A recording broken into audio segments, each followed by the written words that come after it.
नमस्कार दोस्तों, हमारी आज की कहानी है लकीर के फकीर। एक बार एक बहुत ही पहुँचे हुए महाज्ञानी गुरुजी थे। पोथी पत्रा के ज्ञान में उनका कोई सानी ना था। उनके इसी ज्ञान के चलते उनके पास शिष्यों की भारी संख्या थी जो उनसे शिक्षा प्राप्त करते थे। गुरुजी भी अपने शिष्यों को बहुत लगन से पढ़ाते थे और अपना सारा ज्ञान शिष्यों को बांटते थे। गुरुजी हर छोटी से छोटी ज्ञान की बात भी शिष्यों को बताते थे और लिखवाते थे। यहाँ तक कि गुरुजी ने शिष्यों को एक पुस्तिका और एक कमल हमेशा साथ रखने को आदेश में रखा। गुरुजी को कोई भी बात कभी भी याद आती थी तो वो तुरंत शिष्य को पुस्तिका में लिख लेने के लिए बोलते और शिष्य भी तुरंत लिख लेते।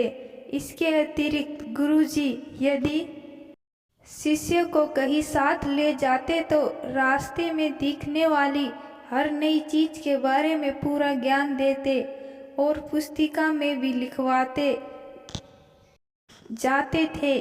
इस तरह शिष्यों की पुस्तिका ज्ञान का अथाह भंडार बन चुकी थी, जिसमें गुरुजी का सारा पोथी पत्रा ज्ञान और गुरुजी द्वारा रास्ते में नई चीजें देखकर लिखवाया हुआ ज्ञान सम्मिलित था। अब गुरुजी के अनुसार शिष्यों की पुस्तिका में जीवन यापन के लिए आवश्यकता से अधिक ज्ञान आ चुका था और उनके हिसाब से शिष्यों के लिए कुछ भी नया सीखना शेष नहीं रह गया था। तो गुरुजी ने शिष्य को आदेश दे डाला कि वे जो भी काम करें पुस्तिका के अनुसार ही करें और यदि पुस्तिका में नहीं लिखा तो ना करें और अपनी अकल तो बिल्कुल भी ना दौड़ाए, क्योंकि गुरुजी का आदेश था।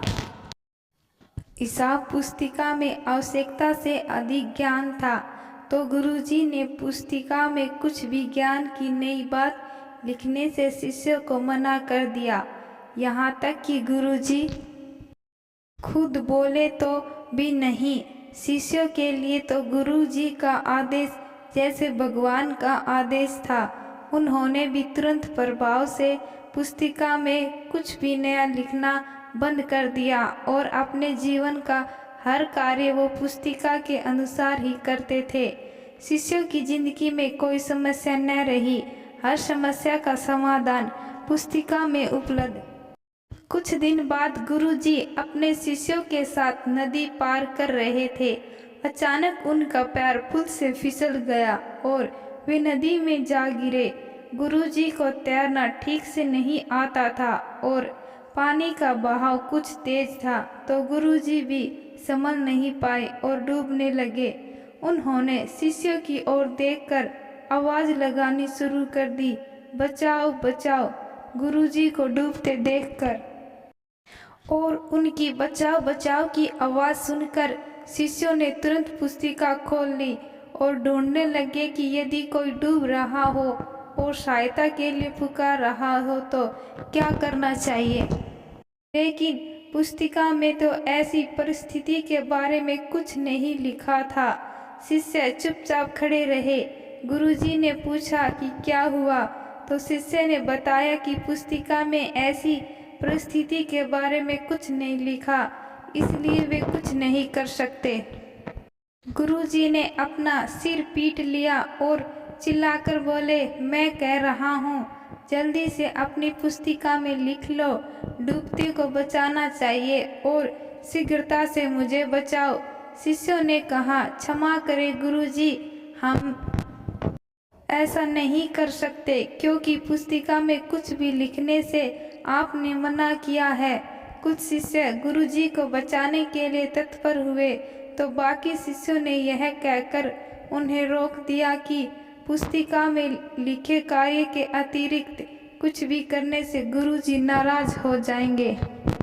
जा रहे थे, जब उन्होंने गुरुजी को डूबते देखा और शिष्यों को चुपचाप किनारे पर खड़े देखा तो उन्होंने तुरंत गुरुजी को बचाया और गुरुजी को किनारे पर लाकर बोले, क्या क्या गुरुजी, आपने तो अपने शिष्य को तैरना सिखाया और ना ही शोर मचाकर सहायता मांगना सिखाया।